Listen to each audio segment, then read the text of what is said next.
Hello, I'm Max Fair, and I will be answering problem statement A.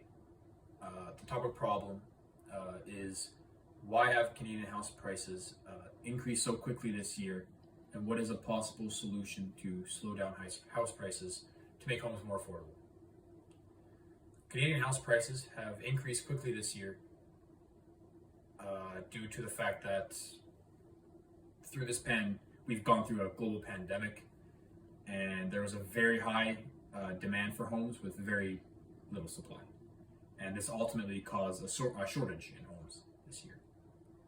How a shortage works on a supply and demand curve equilibrium is that as we see a price go down, we see that the equilibrium shifts downwards. So that creates a shortage when everything is low. But because it's a house market, it's very highly elastic in demand for buyers, which means it affects how buyers think in a market like this. So we see that there was a very high demand for houses as the pandemic was going, and there was a low supply. So because this, a market wants to be in equilibrium, we see a fast rise in price because it's such an elastic thing.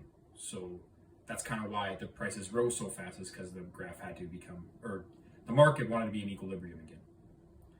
So a way that we can make houses more affordable is the government could put a price ceiling in effect.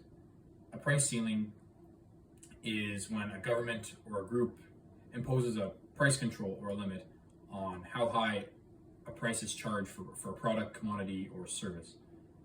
So by doing this, you can make a cap on how much you can pay for a house. This could, in the short term, make things more affordable for everybody, so that the prices don't rise too high and someone that has a lower medium income can't afford it. So this cap actually makes it so it can be anything lower than this or at it, and everyone can be happy and afford. It can be more affordable for everybody.